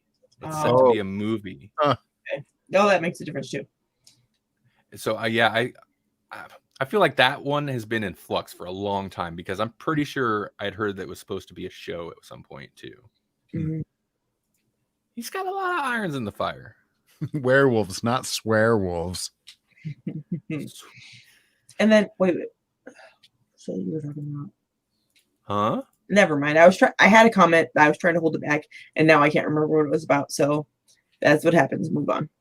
All right, moving on real quick because this is kind of a nothing story for me because I don't really watch the show. It's notable though. Supergirl to end after the 6th season. I was kind of surprised to hear it, but not Right. really. I mean, I'm surprised mainly because they just did the Crisis on Infinite Earths crossover, which finally blended all the universes together so that now crossovers could be easier. Right. And Supergirl could play in the same universe as the Flash and so on and so forth. And now, well, last season.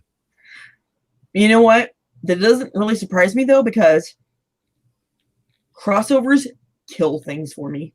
I kind of hate crossovers. I mean, I understand the reasoning for the companies doing it, but I hate crossovers because I really don't give a crap about, this other property or that other property, and you trying to force me to read it to get through my preferred genre or not genre. I guess it's more, property really angers me, and I kind of just quit on things like that. I guess it depends. I still haven't watched that big crossover they did, but I enjoyed the one with the exception of the Supergirl episode because and the one I'm referencing, by the way, is whichever Earth The X first. whatever. It was the first crossover, I think. Yeah. Except for the Supergirl episode because it was mostly a Supergirl episode and then loosely tied into it. Oh Yeah. it was like, Don't care for and that. now we've got to go find the rest of the gang. Right. Yeah. And That's not a crossover episode. but That's especially with false advertising. especially with comic book characters if the crossover is actually going to focus on them coming together so you get a nice bit, it's super forgettable, and I feel like people didn't really enjoy it. But the Netflix little superhero crossover series, I can't remember what it was, the with the Marvel characters they had at the time. Oh, the Defenders. The Defenders. Yeah, overall kind of forgettable. And I think people were disappointed in it. But I did enjoy that it often jumped from character to character. And when you were with that character, it felt like you were watching that show, but it switched quick enough that I don't feel like it ever got bogged down in a show you didn't want to watch. So some things do it well. Some things don't. Can I jump back just a smidge? No. I'm doing it anyway. Okay.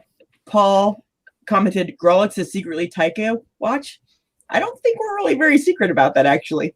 So Worst kept secret. That's our secret. That's our secret. We're blatantly obvious. Yep.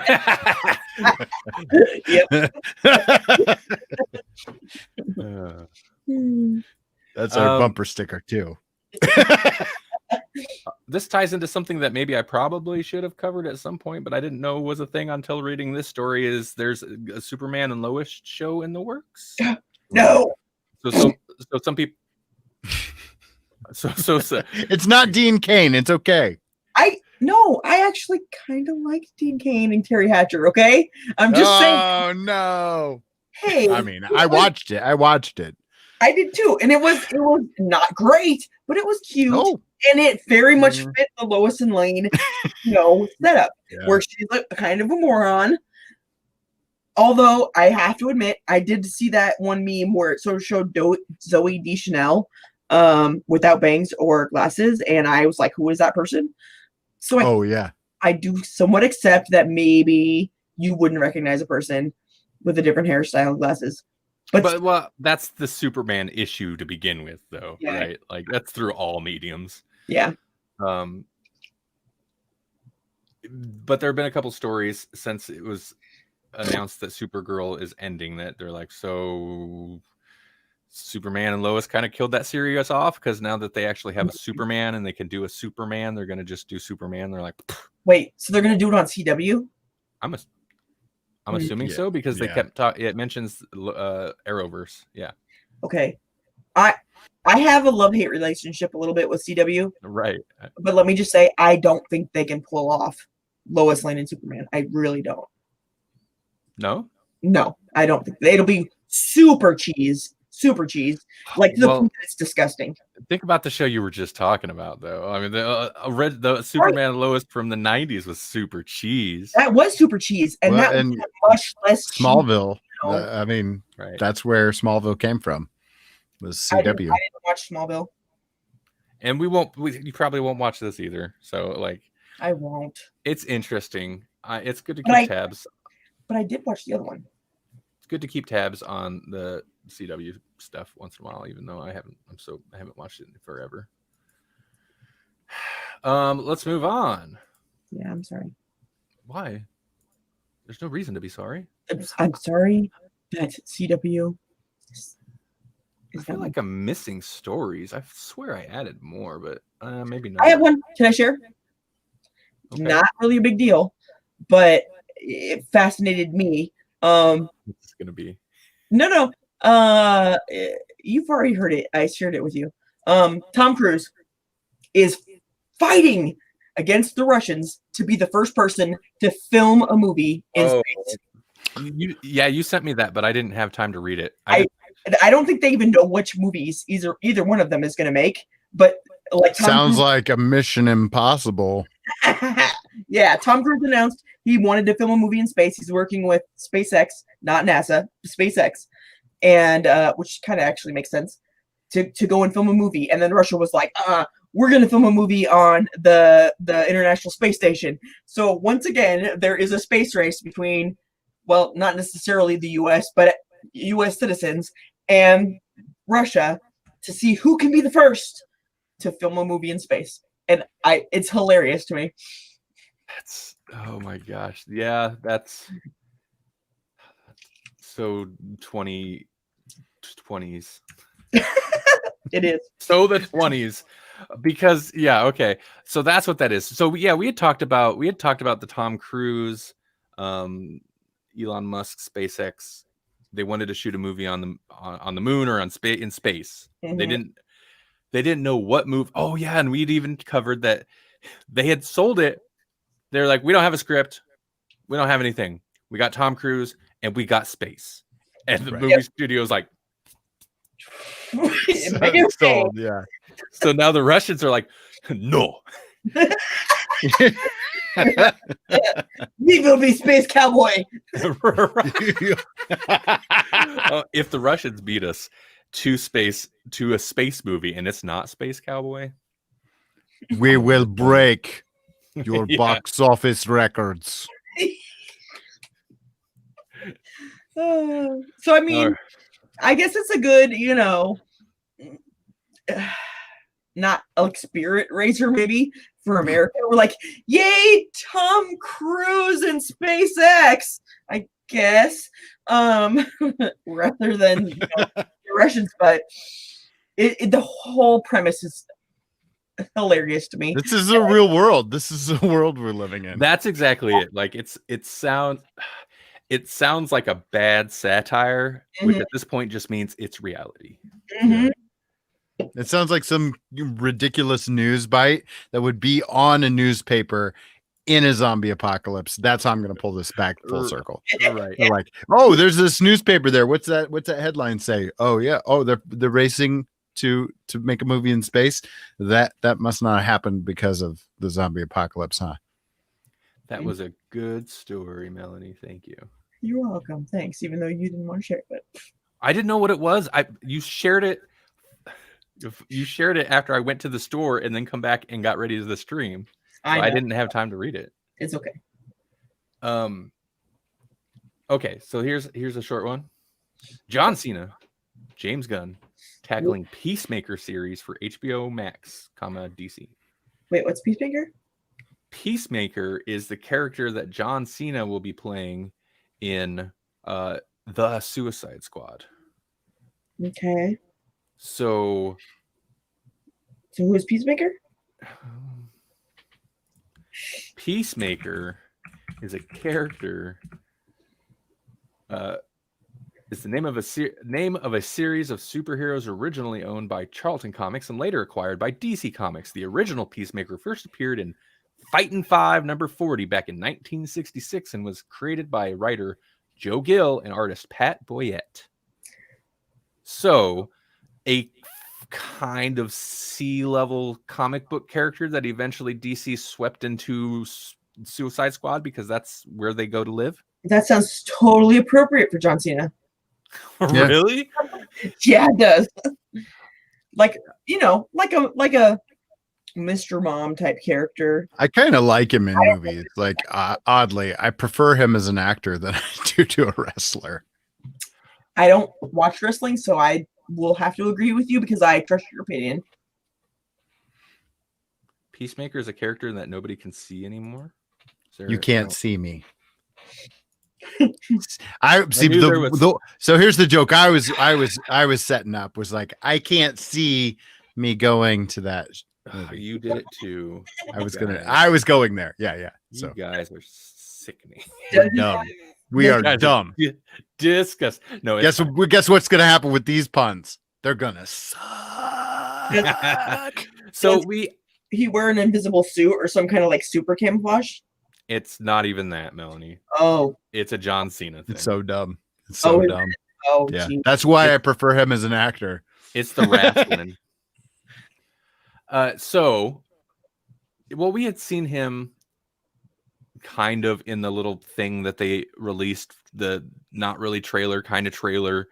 We don't have enough footage for a trailer, so here's a bunch of behind the scenes footage of The Suicide Squad by James Gunn. By the way, James Gunn's in here. Right. James Gunn. Hey, we got James Gunn. What's he done? And they're not wrong. God, we've already hit this talking point. They're not wrong to do so. Oh. Yeah, I saw it. We're getting spammed over from Twitch. I'm surprised at how often that doesn't happen. But they are really selling the Suicide Squad on James Gunn. But that's kind of what they've got to sell it on, and it was a wise decision to do so. Sure. Yeah. Mm-hmm. But apparently they're feeling very confident about it because they've signed James Gunn to write or to. What is he going to be doing for the show? Maybe he's just show running.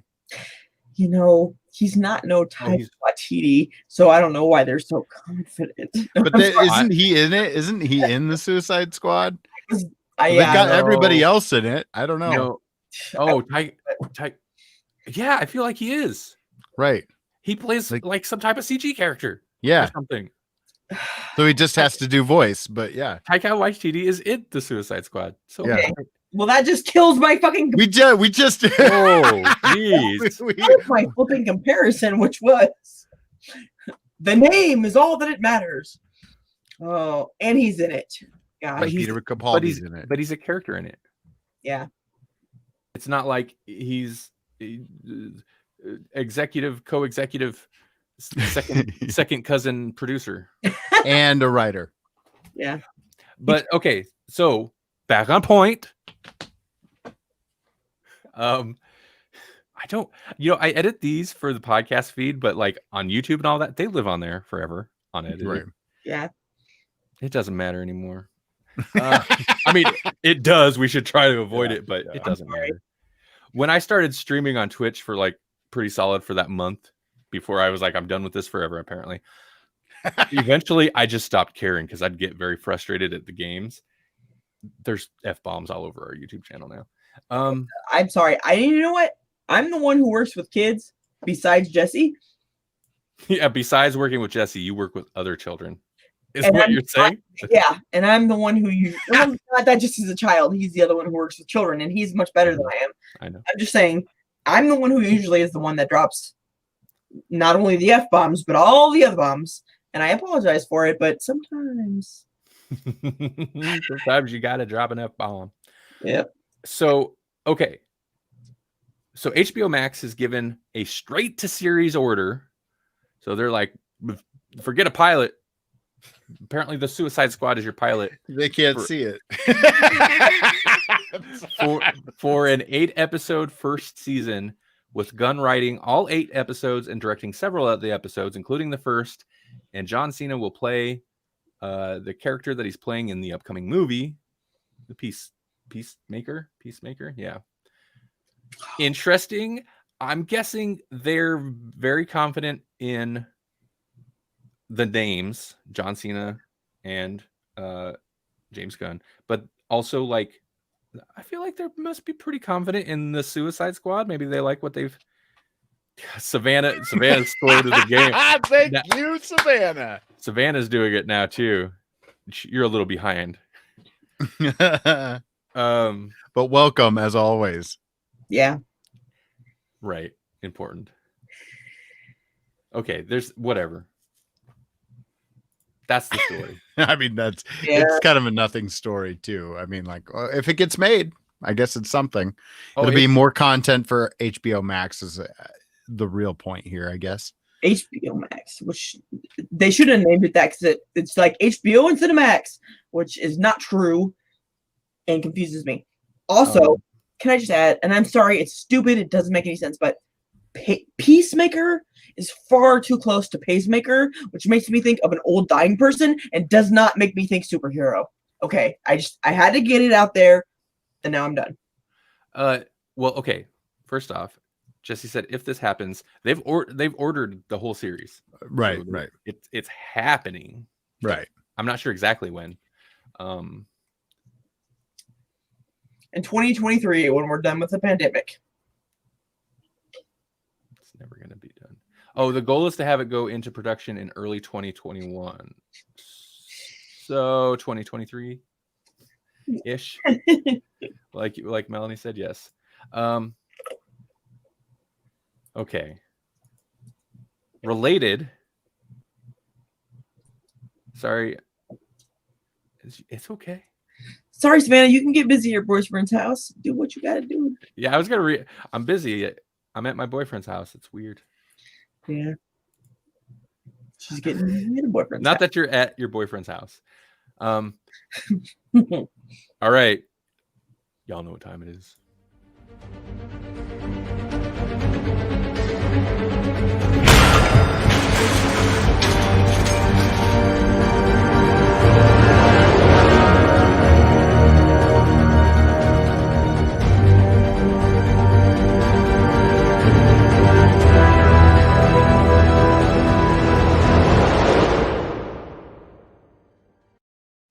Snyder Watch.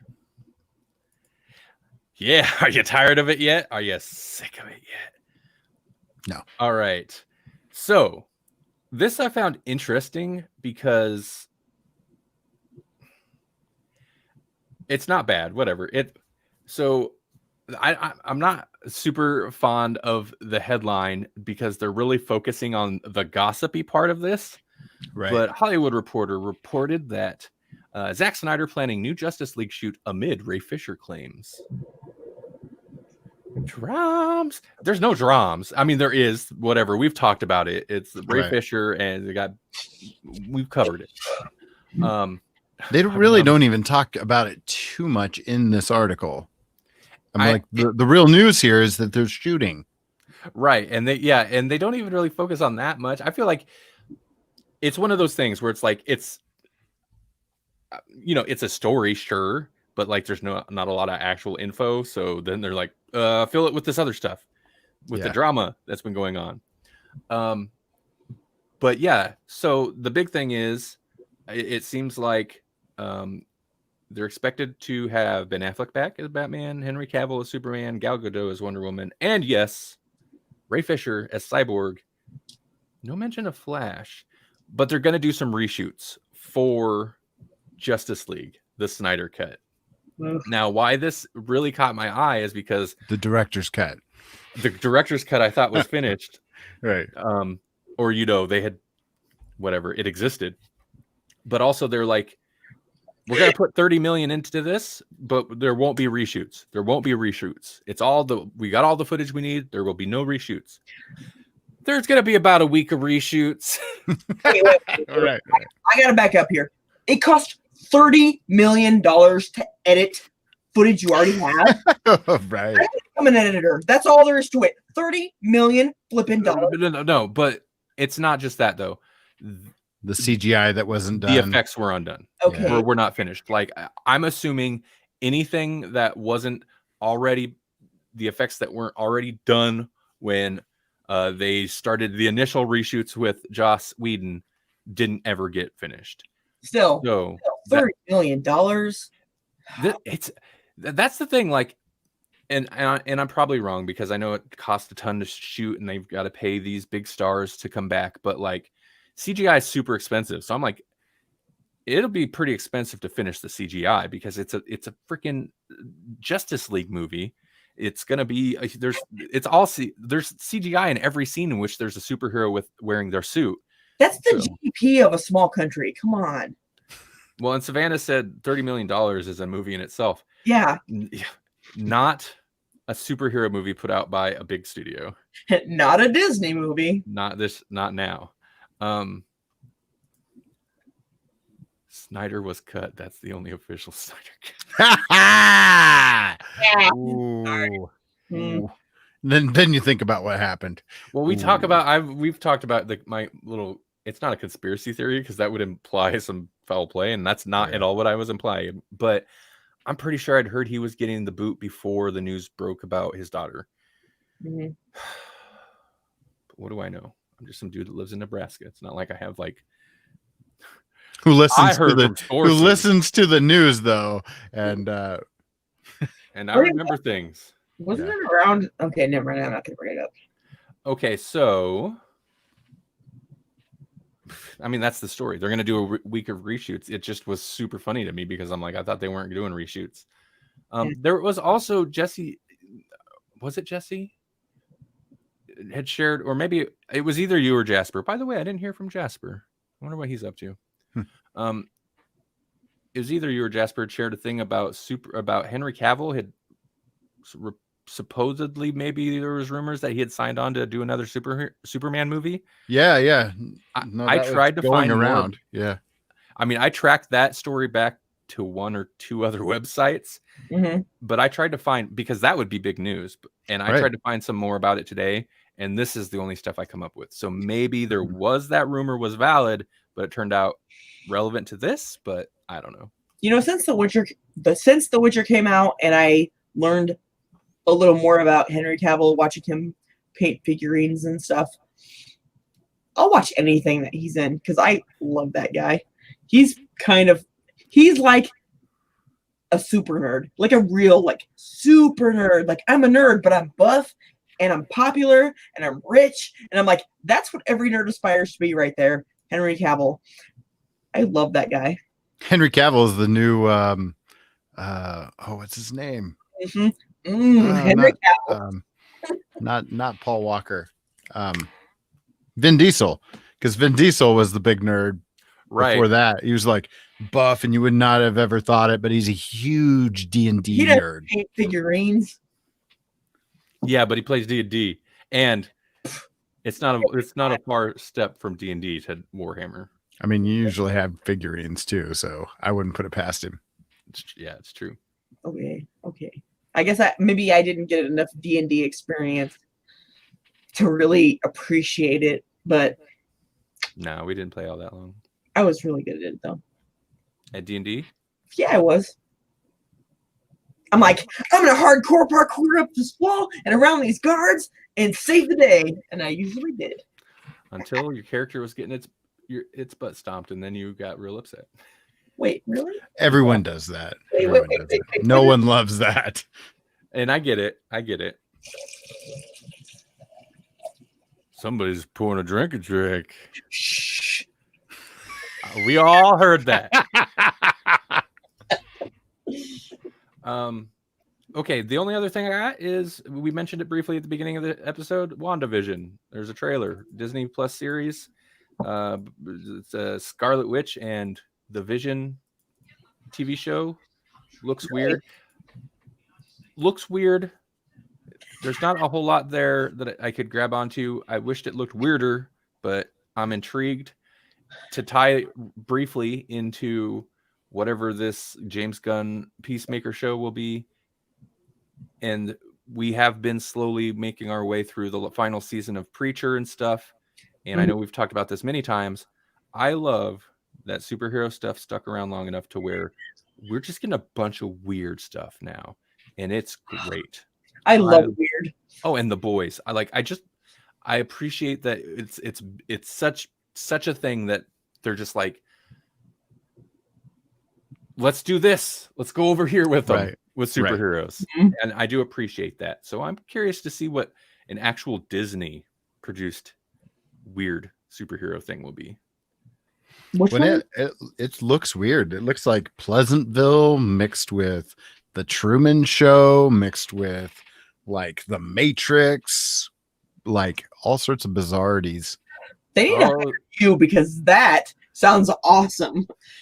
Savannah's calling you out, Melanie. Did you see comments? She's got something to say. She's busting me out. No. It's just that I talk to her in between shows, and she knows my real opinions. But you know, we got to be respectful of all the listeners. So I will censor myself. I don't even know what you're talking about, honestly. Yeah. That's because, you know what? I'm going to lay it down. You don't have a uterus. You don't know pain. So we're just going to not talk about that.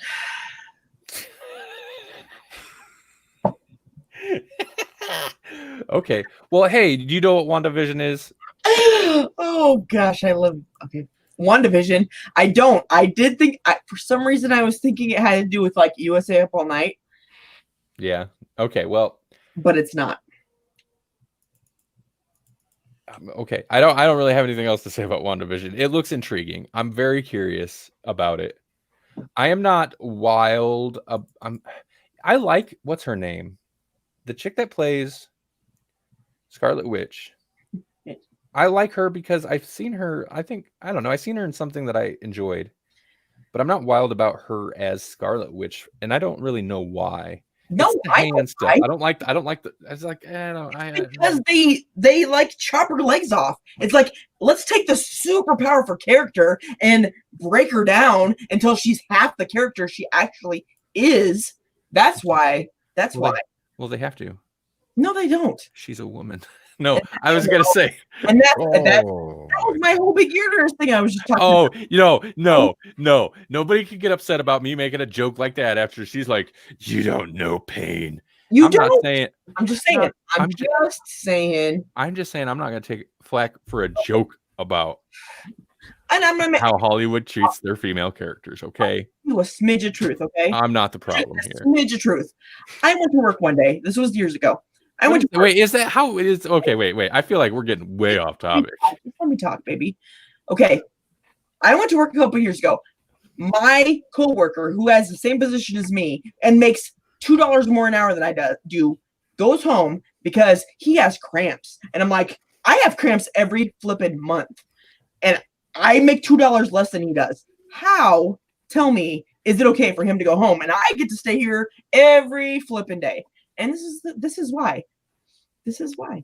Because women have to put up with your crap and God's crap and the regular world.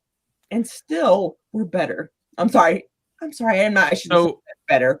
We're just as good as you. How's that? Okay. You're woman-splaining to me now. I love you. I love you, Is that a thing? I am woman-splaining because. Okay. Anyway, we've talked about this many times on the show. We talk about the same stuff over and over. This is what this show is. Except it's not. Yeah, no, they nerfed her character quite a bit, but it's kind of the thing of like, what do you do with a character that powerful and not have her just end the movie? I totally agree. That was actually my biggest argument with all of the Endgame stuff was Vision and Scarlet Witch together. They could have annihilated what's his name? Thanos. They should have annihilated Thanos, but they wouldn't let them play up to their full potential. Well, they had some Yeah, there was something. Vision was weakened for some reason because because story. Right. For some reason, but the two of them together are each basically their own individual, what do you call them? Infinity Stone. The two of them together are their own Infinity Stones, pretty much, against the couple that he has. There's no reason they shouldn't have been able to defeat him, except that it wouldn't have made for a good movie. Right. Yeah, except then the movie and the sequel would be over. Okay. We got anything else? We got anything else? I don't know what happened. We went 2 hours is what happened. Okay. Yeah, I'm sorry. It's not your fault. Maybe it's all of our faults. Well, it's all of our faults, but it's not a bad thing. We sidetrack ourselves. Savannah says I need more Melanie rants. Yeah. Okay, so Melanie. Yes. What should people be amazed about? Okay. This is a very Melanie. You were right. This is a very Melanie-centric episode. I told you. Okay. I'm gonna go with. It's actually kind of small news, but I like it because it kind of helps explain a lot of stuff a little bit. Scientists claim to have found the first ever planet in another galaxy, which is kind of small potatoes because if our galaxy has multiple planets, not just our solar system, but our galaxy has multiple planets, why wouldn't other galaxies have multiple planets? It's kind of like, intelligent women. Like, if there's one, there should probably be an equal amount. But anyway, but since it's difficult to prove, because planets orbit their stars, every however many months or possibly years, it's difficult to prove. So, it has not been proven yet. It will have to be peer reviewed, but scientists believe that they have definitive proof that there is a planet existing in another galaxy, which of course there is. But that's the way science works, which good on you, science. You have to have corroborating proof. So what you're saying is they're waiting on their check from Soros to come through or whatever. Whatever it is that motivates all scientists in the world, apparently. Yes. But there's extremely good evidence this time, as opposed to the last 5 times when they proved there was flipping planets in galaxies, which of course there is. This time they're like, it should be easy to verify in another 37 years when this planet passes in front of the planet or the sun again. So they're really confident about it, which is good though, because small victories like this mean a big deal in the scientific community, Well, yeah, I mean, it's the thing of there's a lot of theory and stuff, and it's like it's kind of a thing where it's like, well, yeah, it totally makes sense that there would be, but like you said, that's not science. Science is here's proof. So I get it. That's why science is the best, because although it makes perfect sense, unless you can verify it, it isn't real in science. And that's one of the reasons that I love science. But it's going to be a while before you can prove it, but they're super confident this time, even though it's happened several times in the past, but super confident this time that they'll be able to verify it when they get a chance. Okay. So there's planets on other galaxies. Right. Yeah.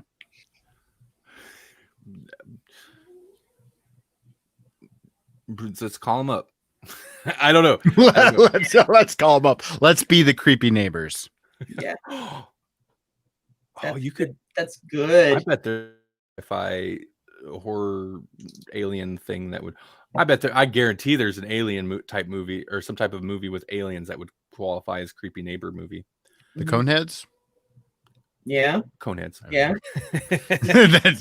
That's the one. Gosh, I almost wish we did books, because if we could do sci-fi books, man, I'd have so much material. I'm a Philistine. You are. Man, I don't take the time to read comic books much anymore, let alone those word books, those non-picture books. I used to read once in a while. I do lots of other things now. So what else? Okay. Hey, Jesse, you got anything to tell people about? Nope. Okay. No, I really don't. Let's see real quick. It's not for sure. I might be releasing music in October at some point. I'm going to try. I mean, it's not like I don't have literally years of music that I can gather together and release. And I'm trying to get at least a small album together for Halloween because I like Halloween. I guess I'll let you guys know. That's something I might promote in the future. I enjoy Randy's music very much, and I think you would enjoy it also if you have any interest in anything horror or 80s. Because right. That's another thing. Like I have this kind of backlog of very synth wavy music that I need to release so that I can start working on more and releasing my kind of synth wavy but less synth wavy music that I'm kind of started doing. So because Randall is a synth lord. Yes, I am. I let the rule of two. I let the synth flow through me. Other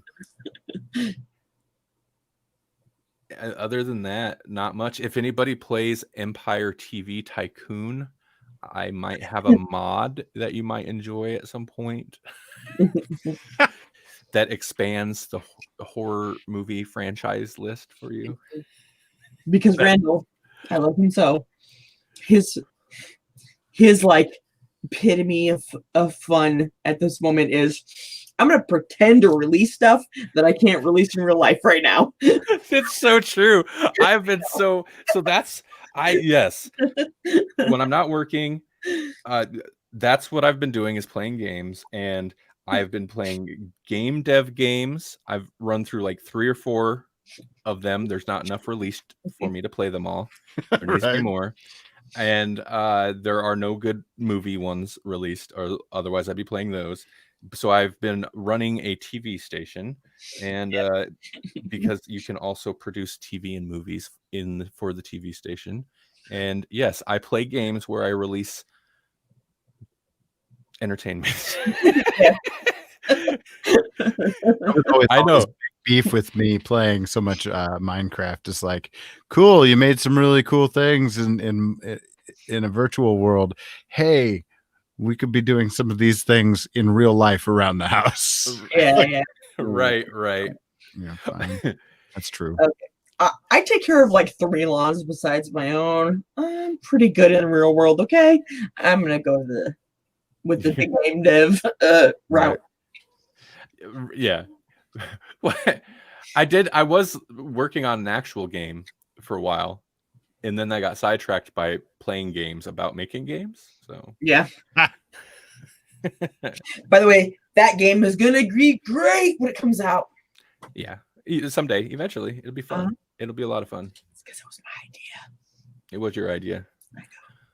Speaking of Grawlix games, super friend Pete Mitchell has been like making games too. Like he's working on a game based on one of his songs, Mr. B, from his first album with No More Kings. And then I posted one in the Grawlix group, which you should check out the Grawlix group on Facebook if you're interested in Facebook groups. Pete Mitchell is me if I was more successful and actually released everything that I made. Let me correct. Finished everything that I make. I don't finish all of it. Yeah, no, I was like, he makes games now. I commented on one of his YouTube videos because he was playing around with some plugin or something, but he made a super cool little like a short track, this real funky, kind of creepy sci-fi beat. And I didn't say it, but I was like, man, I would buy an album. I should have said it. I'd buy an album of that. Right. Of course, then he's not going to be like, well, let me make a full album for you. But right. He does, man. Sci-fi sounds like my soul animal. Yeah. It was pretty cool. It was pretty cool. I'll send you the video of the link. Okay. We need to get Pete on the show again. Pete would be fun on a live show, I think. Oh yeah. Oh, for sure. Yeah. I thought you just said peed on the show. Peed on the show. Yeah. So I didn't get peed on this show. Thanks. well, we don't stream that on Facebook, YouTube, or Twitch. We stream that on other sites. Fans only. Fans only. We have a fans only now. I don't think we're gonna make $2 million in like a day, but all right. So, woo! This is what happens. No kidding. all right. Well, thanks everybody for listening. Yes. By the way, be sure to check out grawlixpodcast.com for all of our other episodes. Also, patreon.com/Grawlix podcast. We're still there. Grawlix. I don't know how OnlyFans works, but Grawlix podcast at OnlyFans. If you find it there, it's not us. Yeah. Or no. But pornhub.com/Grawlix podcast. That has been I've made that joke before. I think maybe it was on GCU. I don't remember, but I almost set it up just to have it there. But I was like, we shouldn't. I can't even put the name over there. Right. One of my favorite things of all time was seeing Pornhub say, "Stop reporting our videos for having sexual content." I'm like, oh, that's so good. All right, everybody. Well, all of you, and you two as well. Have a good weekend. October we're on the cusp of it. It's Yes. here. So of course we're going to talk about creepy neighbors and Nicolas Cage, and and we'll be back. We'll be back again. So take it easy, everybody. Mhm. Good night, Bye. Goodbye. Howdy. What's he say for goodbye? Howdy, bye. I don't know. Howdy, bye. Yeah.